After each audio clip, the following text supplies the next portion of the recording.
How do I start this thing? Have you plugged the bloody USB in? Yeah, it's in. Nah, man, that's the wrong port. Oh, wait, it's flashing now. Is it it's recording. Well, let's start this thing, fool! Hello everyone, I'm Amelia. Hi, I'm Sam. Welcome to Ask the Duo podcast, a podcast where we get deep into those late night, unfiltered conversations. We'll be discussing all things lifestyle, relationship, mindset, and more. Alright, let's get to it!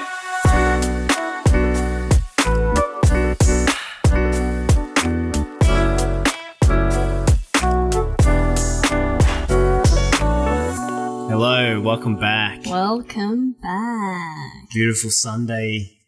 Is it evening? Yes, evening. No, it's not evening, man. Well, like 1 p.m. Afternoon. At the time of this recording anyway. Yes, at the time of this recording. And we have something special happening today. Yes, we do. Special guest. I am very special. The Sam dupe. Mr. Sam Lamb, who is the owner of Domar, that is located at Mt Gravatt. Wait, I thought we weren't allowed to swear on this podcast. We are now. Okay. Did someone swear? I didn't hear it. You swore Vietnamese. Oh.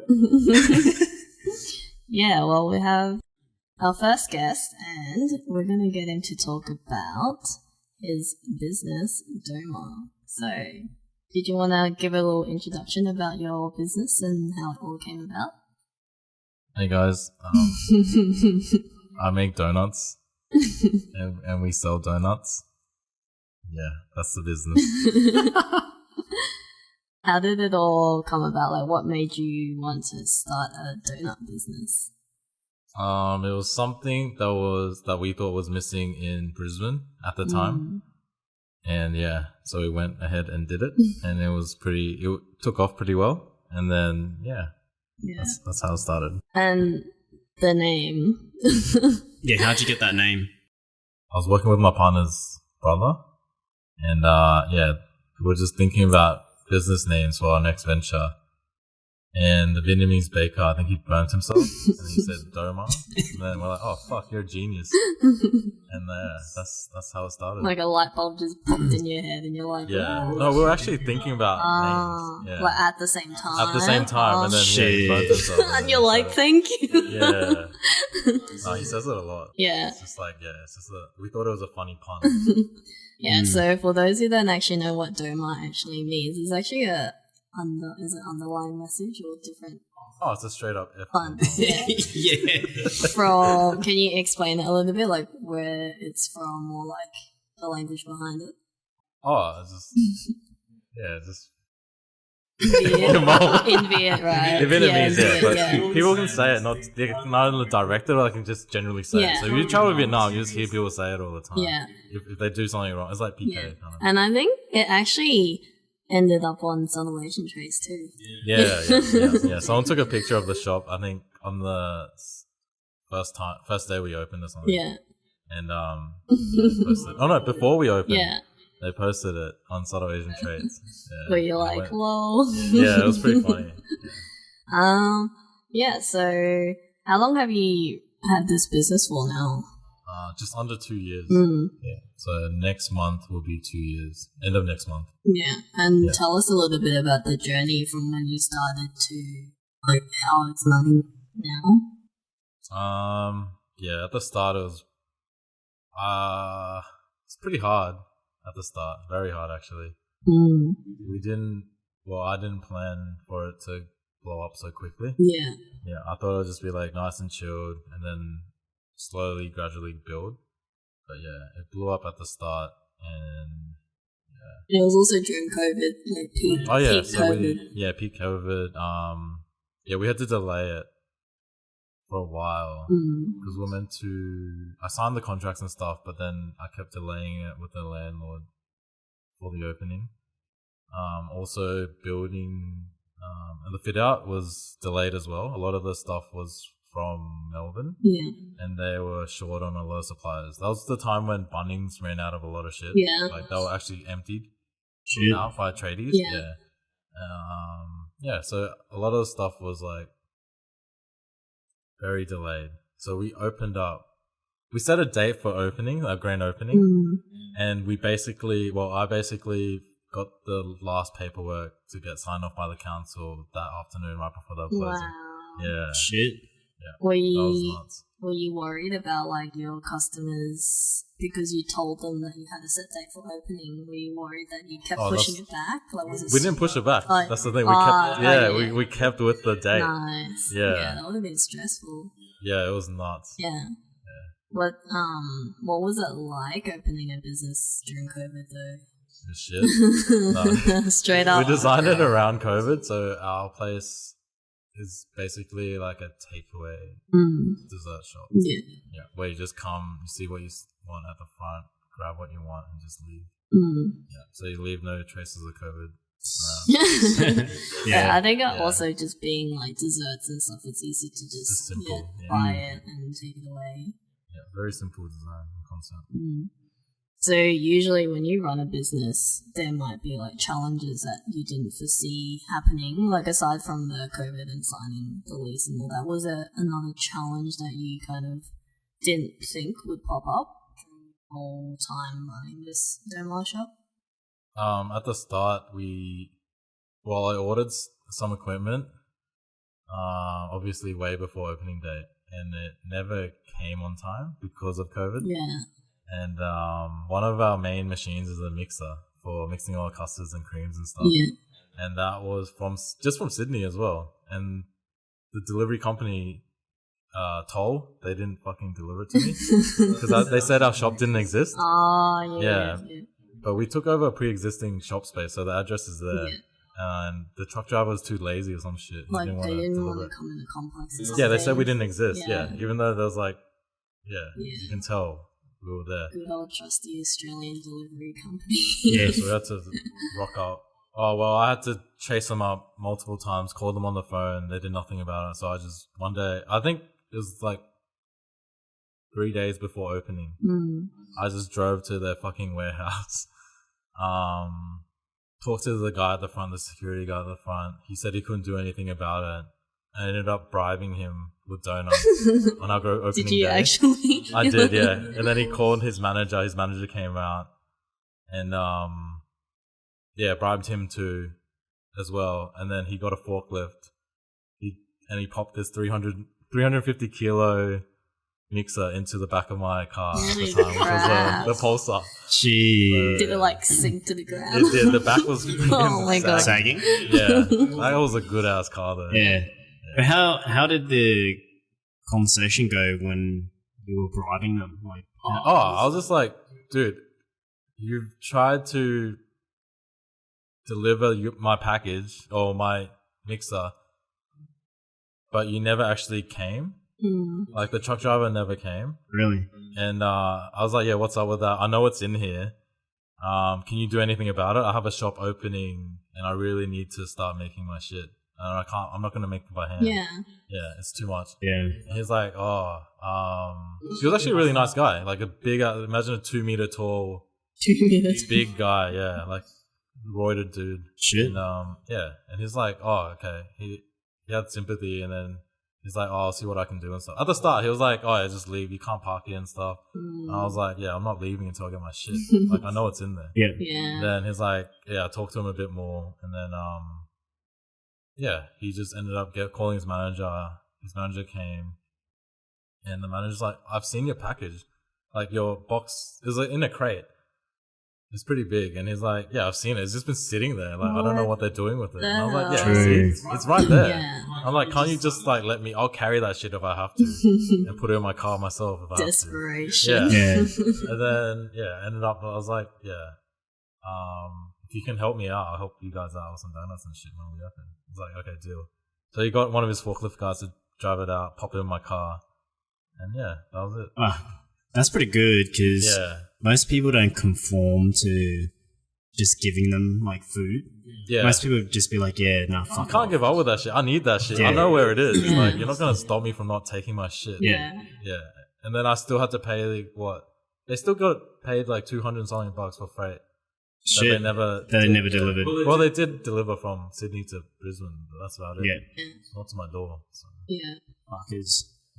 lazy truck drivers. Yeah, that would have been frustrating too because you're trying to open up, and it's like one of the main things that you need to run the shop. I mean, during COVID, so many businesses use COVID as an excuse not to do what they have to do. You know what I mean? Yeah. It's like a simple excuse to get out of whatever. Yeah. Like, which is true, but you shouldn't use that just to get out of doing something. Oh, they do though. Yeah, they do. Yeah, that's hard. That's Was that like the only challenge, or were there like other things? Oh, there's heaps of challenges, but that was one of the main things at the start. Another thing was like one of the machines breaking down, a brand new machine. I won't say the name of it. They're apparently meant to be the Rolls Royce. Yeah. Do you still have equipment. Yeah, I still have it. Yeah. It's been fixed like 6 times. Oh, fuck. Yeah, I remember. Yeah, it keeps breaking down. Yeah.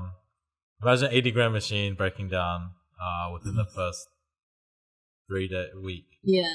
So we've used it like a handful of times, and so it broke straight away. Yeah, That's so because bad. we were at your opening like the first week, and you guys were like sitting there with a computer trying to like tweak it or something. Oh yes, yeah. Yeah. Pretty much. That was shit. Because also because of COVID, we couldn't get the right parts Mm. in time. Overnight parts ended up taking a week to 2 weeks to come because all the flights were shut down. Yeah. Yep. Fucking hell. So did you have to like hand? We handed it, and then we took it to Tan's bakery, luckily. And then he had a spare. His dad had a spare machine. Luckily, hey. Yeah. Yeah, luckily, yeah. Because that's a lot of like manual handwork. Yeah, imagine like 1,000, 2,000 donuts Yeah. being rolled, like dough balls Yeah. rolling by hand. That's fucking too. bad. Yeah. Yeah. To like allocate for all the customers that you Yeah, have as and well. that's each day too. Yeah. So. That's a lot of work. Yep. So, like, upside from the challenges, was there something that was like a good thing that came out of the business that you didn't foresee either? Yeah, the people, the customers, just received a lot of love. Yeah, That's from really good. everyone, which was great. Most rewarding thing too. Yeah, and also seeing the business grow so fast and our workers as well. You didn't see, because at the start you mentioned that you didn't foresee how busy it went. Yeah, I Like, thought it would just be chilled. yeah, because it went 0 to 100 real quick, eh? First day, man. Yeah. Like apparently the line wrapped around the whole shopping center twice. Oh, shit. moly. Yeah, that was Did crazy. you do like a pre-hype thing, like on social media or anything? No, we did. Oh, yeah, we did. It wasn't really hype. It was just like a random post. Yeah. Yeah, Like just something's coming. basic, very, very basic marketing. Yeah. It was just Facebook and IG, was it? Facebook, IG, yeah. And then word of mouth. Ah. Because we stuck stickers at the front, and apparently heaps of people were interested. Mm. Because that shopping center was pretty busy back then. Yeah. And everyone would just see all the stickers. Because I just stuck stickers and posters all over the coming soon. Yeah. Like that. Yeah. They walled it off for construction. Yeah, I remember we were sticking. Did you stick Yeah, it on it the was- Market Square board? Oh no, just in front of our shop. Yeah. Best marketing ever, that Market Square board. Like, just ripped down. Yeah. With toes. Yeah. Nah, for those who don't live in Brisbane, there's this board at what's it called? Market Square, which is like an Asian community shopping center, I guess. And there's like this massive board where everyone just sticks their business on there. It's like a A4 sheet of paper with tags in it, and people Whatever you're trying to sell, Yeah. trying to look for work. like overlapped with papers and papers, and there's just advertisements, rooms, houses. Yeah, heaps of shit on there. It's And it just crazy. gets ripped off all the time. In terms of like because you mentioned that your customers have given you so much love. So I've noticed that you've got a shit ton of followers now on IG, that is. Like 10K or something. The 10. It's like 11 something. It's very slow now. Once it hit 11, it slowed down. Ah. Because, Usually, yeah, like, I actually don't even spend any money on marketing and shit. that's still really good though. Yeah, that's really good. That's no, just all organic. The Organic. accountant or financial planner was very upset with me Yeah. because you have to spend more on marketing, Yeah. which is like everything. Yeah, so hopefully this year we'll do that. So that is the plan, hey, to expand one of that the marketing. plans, yeah. Oh yeah, expand everything. But right now, yeah, you have to plan and time everything, especially with everything going on in the world. Yeah. I like stats and facts, and I don't want to gamble too much. So then on that, you mentioned timing and planning. I mean, for new, like, I guess for listeners out there who are potentially looking at starting something, when it comes to timing and planning, what is the right call to say, yep, that's based on these stats or figures or whatever it is, when's the right time to make the move? Like, how do you... Whenever you're ready. Like out your recommendations or like how you would see a calculated risk. First off, write down the plan. Like, always plan everything. And make sure you have a plan for if things don't go well too. Contingency plan, yeah. And also, you have to have a product that people want and need, or both. Yeah. Something that's missing in the market, I guess. Unless you know you can do something better than someone else, do you know what I mean? Yeah. So full, like, market research and... Oh, that's in general, like your product, what you're trying to sell, what you're trying to do. Yeah. Okay. Yeah. As in, for planning and timing, I guess that's whenever you're ready. Right, okay. You have to be ready, financially, mentally, physically, everything. Yeah. It's not going to be easy. And that's ongoing, right? Like, even that's though ongoing, Oh, it does get easier if when everything is streamlined, everything becomes more, I guess, known. Yeah, once you know how everything runs, and once all your workers or customers know how you do or what you do, it becomes easier, I guess. Everything becomes easier. Yeah, right. Okay. That makes sense. Yeah, and like running a business is not easy, so it's kind of like sometimes you would get to the point of like burnout. Like, did you ever reach burnout, or you just felt overworked? Yeah, imagine 12 to 15 hour days minimum. Times that by 7 days a week. And then, that's basically and that's like you making doing everything. Yeah, this is when the staff, because we didn't even have time to train our staff because the fit out basically finished like 12 hours before we opened. Yeah. So on the day of opening, the staff, I already hired staff, but they didn't know what the fuck to do because they had zero training. Yeah. So they were basically getting trained on the day. Imagine like hundreds to 1,000 plus customers lining up, and they were just literally grabbing whatever flavors to Were they okay with that though? Or? They were fine, yeah. So the good ones survived. Yeah. The bad ones were just gone. They couldn't last. And how do you differentiate as a business owner between good and bad staff? Good and bad staff, you'll know. Ones that care, ones that work hard, ones that actually want to be there. Ones that, the main thing is caring. If your workers care about your business, then I think and they actually care. Yeah. They want the business to do well. So what helped you overcome those burnout periods? Just push through it. Just push through it.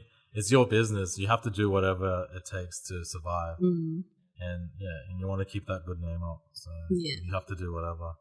But training the staff helped a lot. Once they were trained up, it became so much easier. Yeah. But right now, it's really, really well, going really well. Some people, when they're either manage or train staff and stuff, they either get very worried that you can't let them do their own thing, or were you kind of like that, or you were just okay to just train them? I let them do their own thing. If they did something wrong, I'll tell them to change the way they're doing it. Yeah. You can't be harsh on them. No micromanaging and stuff. It works in the office space and stuff, but with stuff like this, they're just... you can't stand over their shoulders. Yeah. No, that's really good. And you want them to be more free and creative, I guess, with especially how they decorate or what flavors they want to do and stuff. So they get the choice to do that as well. Yeah, they always have an input. And that's good. Me, so we always brainstorm stuff. Yeah. That's good. So do you do a morning huddle or something? Do you do any of that, or nah? Or you just tell them? Rock up, we go. Yeah. Okay. So if they just have an idea, they'll just be like, "Hey, I have this idea." They'll just tell me. Yeah. That's cool. Okay, that's good. It's good to have that. I guess the option to have that open transparency. Yeah, where they can actually. Fun as well. Yeah. Where they can actually be honest and truthful to you. You know what I mean? Yeah. Because I know. They always taste shit together as well. Oh, So if they that's have an so cool. idea, Yeah. we make a small batch and taste it. If it tastes like ass, we say it tastes like ass. Yeah, Yeah. that's good. What if someone wanted ass flavor? Oh yeah, right. True. Yeah, eating ass is a cool thing these days. Like, Yeah, so because the people that follow you, they know that you come out with a lot of flavors all the time. What's the inspiration on finding the flavors or changing to a new flavor? Like, where do you come up with ideas from? yeah, we just come up with whatever. Whatever we're craving, or if we see something when we're out, we just write it down. Or if we just randomly come across something on the internet as well, and we think it'll work with something else, we'll just probably try to make something similar. Yeah. Yeah, like random flavors. It could be anything. Like we do crazy flavors sometimes. So then, in terms of flavors, how did you originally come up with flavors that you've got now? Was that The something? OG ones. Yeah, like Oh yeah. was that something you did ages ago? Yeah. So it's like flavors that we've done. So I have like a standard flavor list, and then I have random flavors that are still standard for just like the industry, and then there's stupid crazy flavors, and then I have just a list of stuff on a Word document, like hundreds, around 300 to 400, I think. Yeah. Nice. Like those are potential ones that you want to try. Yeah, potential ones that I did. This was during the planning stage, so you always have plans. Yeah. Well, just write everything out. Yeah. No, that's really good. And we don't actually stick to that. I haven't opened that document in ages, so we just wing shit now. Sometimes when you go back, like you don't forget about it, you open it and you're like, oh, I should do yeah, that. Exactly, yeah, that's why you write everything down. Yeah. Always, It's So like a journal in a way. Yeah, so I have a notepad in my phone as well Yeah. that I just write random stuff in if I think it'll be cool. Yeah, that's really cool. Do you have any tips to tell yourself, like your younger self, when you first started your business? Like any tips to tell that person 2 years ago? 2 years ago, I would have said buy Tesla, because that's what I was gonna do. Like The stock. Oh, okay.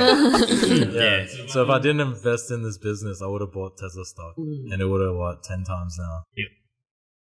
Just imagine that. But yeah, that's a different story.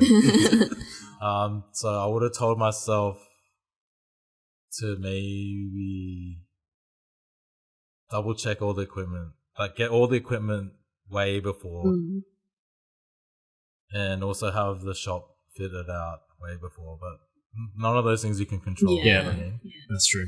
The main thing would probably be train the staff up, but we couldn't do that either. Train them up faster, I guess. Because I realized looking back, I had too much staff on, and all they were doing was serving, and they could be doing other things. Yeah. Like I could have trained them up earlier to do other stuff. Yeah, okay. But those are all learning curves, though. So Yeah, it's you just kind of all like, basic stuff. But if we could do it earlier, it would actually make everything much easier. But you reckon, like, if you prepared the startup quicker, like as in pre-planned it where the fit out was already done, you had staff there. Like, have maybe not open so. stages, So not announce a grand opening date. We push that back a few days. That would have been perfect. Yeah. Or you can have a soft opening and a like actual date. Yeah. So make everything. Like don't have an opening 12 hours after you got council approval. Yeah. Do you know what I mean? Yep. Yeah, that's crazy. Yeah. It's insane. So then, is there any other tips that you'd add outside of just like preparation and timing and that sort of stuff? Just expect to work hard. Like it's not going to be easy. Yeah. Like outside of the glamorous views of Instagram. There's a lot of hours, that. a lot of time. A lot of time and hours, a lot of hard work. A lot of stress. Things will go wrong, and plan for that to happen as well. Yeah. So you can overcome it instead of just like giving up. Kind of don't give up. That's the main thing. Yeah. Have passion. I think that's what a lot of people sort of go through is when they start up something that's fresh and it potentially may not be, or even if it's overwhelming, they get you like freak I out. curl up. Yeah. Give up. Yeah. Or people start something, like it doesn't even have to be business, like even like podcasts like this, they expect it, like as soon as you start it and run it, it's going to be perfect, but it's not, it's never perfect. It's never perfect, yeah. And If it is perfect, then good on you. everyone would be doing everyone it. faces, everyone will be doing it if it's easy. Yeah, that's true, hey. Yeah. Do you have anything else to add? No, I mean, that's really all that we've covered. I mean, it's good to see, like, the growth too. Like, where you go, because we were there when you obviously first started. Yeah. Even, like, when you were planning before coming over. About it and So to see, like, your initial From the prepping. start till Yeah. now, yeah. To, even the thoughts of having it to actually having it physically there. yeah, Yeah. it's surreal because you can see the progression, you know what I mean? Remember the empty space? It was literally like a It's like, empty Hole book in of a shit. wall. Yeah. And like to see things actually, or stages come into plan and see things actually happen, it's awesome. Yeah. It's cool to see things get put into plan, even if it was like hectic or things didn't go to plan. But like, it's great to see things actually working out. Yeah.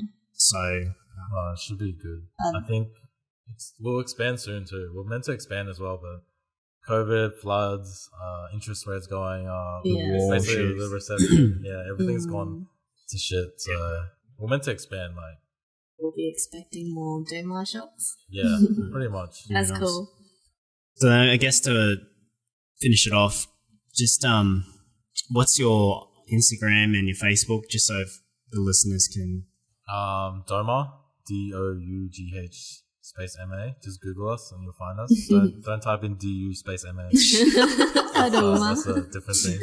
Yeah, awesome. Yeah, but so we'll put the links and stuff like that in our show notes as well. So anyone who loves donuts, and you do eclairs as well. Oh yeah, do eclairs.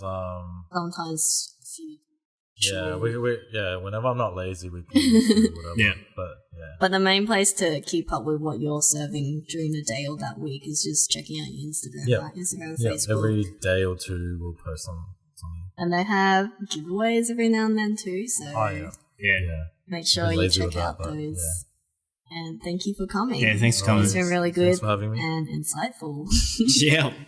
Thanks for listening, guys, and we'll catch you guys soon. See you in the next one. Bye. See ya. Bye. Thank you so much if you have reached to the end. We really appreciate you for tuning in. And if you like what you hear, please share it with your friends or family and subscribe to our podcast on whatever platform you are listening to.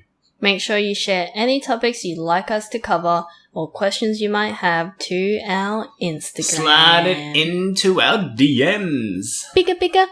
You can also stay in the loop of all the behind the scenes and the release of our new episodes there too. Our Instagram is Ask the Duo Podcast.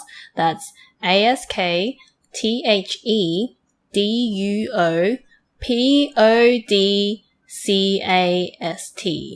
Man, feels like I'm in a spelling bee competition right now. Alright, that's it for now, and we'll see you back here for our next episode. Bye! See ya!